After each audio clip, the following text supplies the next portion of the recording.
اچھا جو ایلینیٹ کرتا ہے پراپرٹی کو وقف کو, پہلے 2 سال کی سزا تھی, نان ویریبل اب 6 مہینے کی ہو گئی, وہ آج بھی ہے. مانے 6 مہینے کی سزا ہوگی, بیلیبل ہو جائے گا. کون سا آپ بتائیے. تو اس میں اسی لیے کہہ رہا ہوں کہ ہم کو بڑا کاشیسلی اس کو لینا ہے. مطلب کہنے کا کچھ فائدہ نہیں ہے اس میں. نہیں, ایسا نہیں بول سکتے کہ فائدہ نقصان مت دیکھیے. یہ کوئی ہم کوئی دکان میں سیل نہیں لگا رہے ہیں کہ بھائی بمپر ڈسکاؤنٹ لے لو, ایسا نہیں ہے. یہ قانون کو آپ نے, ہماری رائے ہے کہ آپ نے جو بنایا وہ انکانسٹیٹیوشنل ہے. اس قانون کو واپس ہونا چاہیے, یہ اس قانون کو ختم ہونا چاہیے. مگر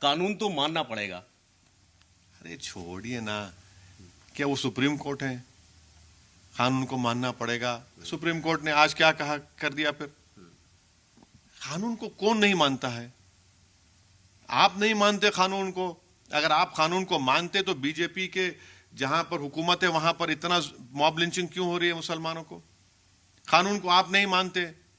جہاں سپریم کورٹ نے کہا کہ کسی کا گھر توڑنے سے پہلے پورا ڈیو پروسیس فالو کرنا چاہیے, آپ نے پونے میں ایک بہاری غریب کی جھوپڑی کو آپ نے صرف اس کے چھوٹے بچے پر جھوٹا الزام لگا کر آپ نے اس کی جھوپڑی کو توڑ دیا, پنچر کی دکان کو توڑ دیا باضابطہ. پردھان منتری بولتے پنچر کی دکان ہے, تم نے اس کو ہی توڑ دیا بغیر ڈیو پروسیس فالو کرے. میں وہی اسی پہ آ رہا تھا, آپ نے خود ہی ذکر کر دیا اس بات کا. پردھان منتری من سے کہتے ہیں کہ اگر وقف کا فائدہ مسلمانوں کو ملتا تو آج مسلمان پنچر نہیں لگا رہا ہوتا. پردھان منتری یہ بتائیں وہ چائے بیچنے پر کیوں مجبور ہوئے؟ کس نے مجبور کیا چائے بیچنے کے لیے ان کو؟ اس کو جس نے ان کو مجبور کیا اس کو وہ پکڑیں گے؟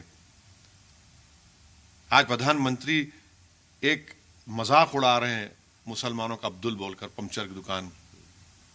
آپ چائے بیچے تو بڑا آپ پردھان منتری بن جائیں گے, اور آپ میری غریبی کا مذاق اڑا رہے ہیں. مجھے غریب کس نے بنایا بولو Pradhan Mantri?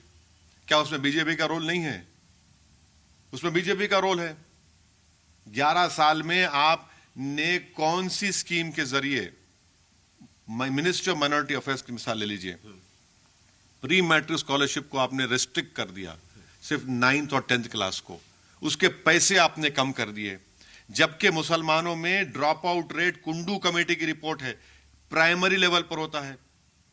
Post matric merit کم مینس کے پیسے آپ نہیں بڑھاتے. جو یونٹ کاسٹ جو ملتا ہے نا پیسے بچوں کو پوسٹ میٹرک اور میرٹ کم مینس میں, 2008 سے اس میں اضافہ نہیں ہوا یونٹ کاسٹ میں. کیسے وہ ان پیسوں میں کیا پڑے گا مسلمان یا مائنورٹی بچہ؟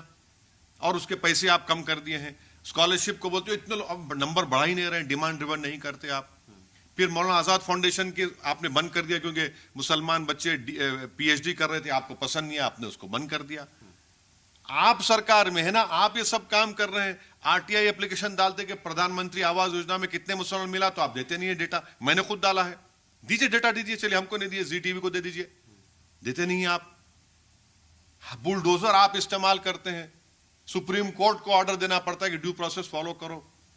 مہاراشٹر میں بھی ایک سین ہوا جس میں معافی مانگی گئی کورٹ سے پھر کہ ہم نے غلطی میں سپریم کورٹ کے آرڈر. ناگپور میں آپ کو معافی مانگنا پڑا. فہیم کا گھر توڑ لیتے. آپ نے کیوں توڑا فہیم کا گھر؟ پنچر کی بات کرتے ہیں. وہ جو موب لنچنگ ہوئی ناگپور میں, وہ کون تھا معلوم آپ کو؟ وہ غریب تھا بیچارہ, ٹرین میں بیٹھ کے جا رہا تھا نوکری کے لیے. وہ پردھان منتری کو دکھتا نہیں ہے جو ان کے سرکاروں میں ہو رہا ہے. انہیں کے آپ بتائیے, آپ وہاں نہیں دیکھیں گے اور ساری دنیا کو بڑا دکھائیں گے. ایک الزام آپ کے اوپر ہے, بہت سیدھا سوال میں لے رہا ہوں. ایک الزام آپ کے اوپر ہے کہ اسد صاحب کے پاس بہت پراپرٹی ہے اور وہ پراپرٹیاں جو قبضہ کیا ہوا ہے, کیونکہ قبضہ داری کو آپ بھی خلاف ہیں, انہوں نے کہا کہ اس لیے سب سے زیادہ پریشان ہیں. سنیے, آپ جتنے لوگ بول رہے ہیں نا ان کو بولیے کہ کہاں ہے, کدھر ہے, آن ریکارڈ بولو یہ پراپرٹی ہے, اور اس کے بعد ان کو ہم دیکھ لیں گے قانونی طور پر. یہ احمقوں کو سمجھنے کی ضرورت ہے کہ مثال کے طور پر لمیٹیشن ایکٹ اپلائی کر کے آپ کس کا فائدہ پہنچا رہے ہیں؟ قبضے دار کا فائدہ پہنچا رہے ہیں نا. کیسے نکالیں گے آپ؟ اور آپ نے 2 سال کے ساتھ 6 مہینے کر دی, بیلیبل کر دیا. کس کا فائدہ پہنچا رہے ہیں؟ آپ انکروچر کا کر رہے ہیں. ارے احمقوں, پڑھ تو لو کم سے کم. میری دشمنی میں تم اتنی, تمہارے آنکھوں پر دماغ پر جو تم نے حجاب ڈال لیا, اس حجاب کو نکالو. آپ کو مودی آر ایس ایس سے محبت ہے, کرو آپ. میں محبت کس سے بھی کر سکتے. انگریزی میں کہتے لو از بلائنڈ. ٹھیک ہے تمہاری لو بلائنڈ ہے, مگر یہ تو دیکھ لو کیا ہو رہا ہے, کیوں کر رہا ہے, کہاں پہ ہو رہا ہے, کس لیے ہو رہا ہے, دیکھ تو لو. اور جو بکواس کر رہے ہیں نا، جب ویڈیو پروف جب آ جاتا ہے تو پھر آپ کو تو بی این ایس میں پروویژن ہے، وہ نام پروویژن ہے، وہ قانون بنایا گیا پارلیمنٹ میں. آپ یہ مت سمجھیے کہ ہم خاموش بیٹھنے والے ہیں. مگر اب یہ جو تم سپریم کورٹ، یہ نصیحت ہے ان لوگوں کے لیے. میں نصیحت نہیں کر رہا ہوں، میں کہہ رہا ہوں کہ بھائی آپ یقیناً وہ لوگ قابل لوگ ہیں. ٹوئنکل ٹوئنکل لٹل اسٹار میں بھی ہوں، مجھے بھی تھوڑا بہت قانون آتا ہے، ٹھیک ہے ہم بھی قانون استعمال کریں. مگر آپ، سوال میرا نہیں ہے بھائی، سوال 18 کروڑ مسلمانوں کا، سوال اس دیش کی کانسٹیٹیوشن کا ہے. میں چھوڑیے، میرے سے 56 لوگ آگے چلے جائیں گے. سوال دیش کے سمویدھان کا ہے، سوال دیش کے سمویدھان کے چیپٹر 3 کا ہے، سوال theory of separation of powers کا ہے جو بیسک سٹرکچر کا حصہ ہے. یہ لوگ ڈائیگریس کر رہے ہیں میرا نام لے کر. مجھے معلوم کہ میں ان کے لیے ایک لیلا ہوں. جب تک میرا نام نہیں لیے ان کے پیٹ میں درد نہیں ہوتا، ان کے گھر میں لائٹ نہیں لگتی. تو اسی لیے شاید آپ ہی کو سب سے زیادہ یاد کیا جاتا ہے اسی وجہ سے. میں تو کہہ رہا ہوں نا، دیش کی لیلا میں ہوں. ظاہر ہے جب تک لیلا کا نام نہیں لیے تو ان کو نمبر بڑھانے کا ہے پپا جی کے ان کے سامنے کہ دیکھو پپا ہم نے لیلا کا نام لے لیا. تو ٹھیک ہے بھیا، مگر قانون تو پڑھو. اور یہ بار بار سوال کرتے ہیں کہ کیا ایک اسپتال بتائیے. میں ان کو دعوت دے رہا ہوں، گلبرگہ خواجہ بندہ نواز رحمۃ اللہ علیہ کی درگاہ، جو سلسلے چشتیہ کا سب سے بڑا ہیڈ کوارٹر ہے، نصر الدین چراغ دہلوی رحمۃ اللہ علیہ کے جانشین خواجہ بندہ نواز، وہاں پر 1950 میں اس درگاہ کے سجادے، اللہ ان کی مغفرت کرے، ان کے درجات کو بلند کرے، وہ ایک بیل کی بنڈی میں پردہ لگا کر مسلم علاقوں کے بچیوں کو اسکول میں پڑھانے کے لیے کہ آؤ اس بنڈی میں، جس کو میں پردہ لگا، لڑکیاں بیٹھتی تھیں.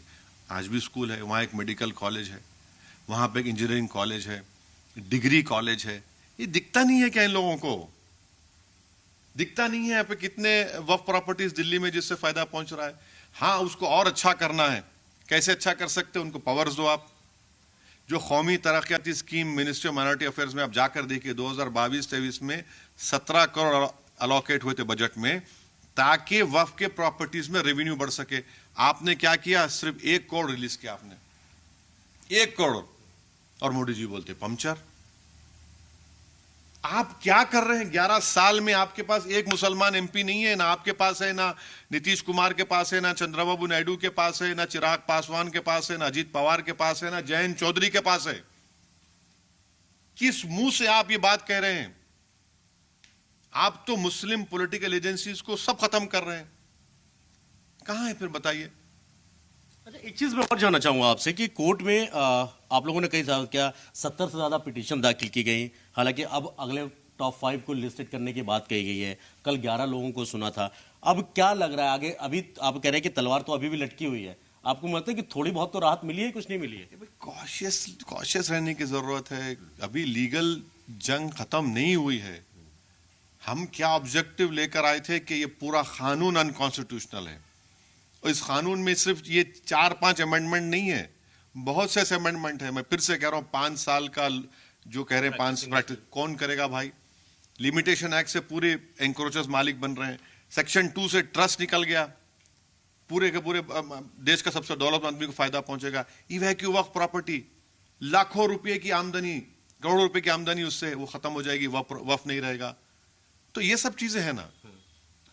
ایک چیز اور چیز میں جانا چاہوں گا، کورٹ میں کئی سارے اہم مدعا، آج جب بات ہوئی تو محض 20 سے 25 منٹ کی سنوائی کل 2 گھنٹے 15 منٹ کے آس پاس چلی تھی.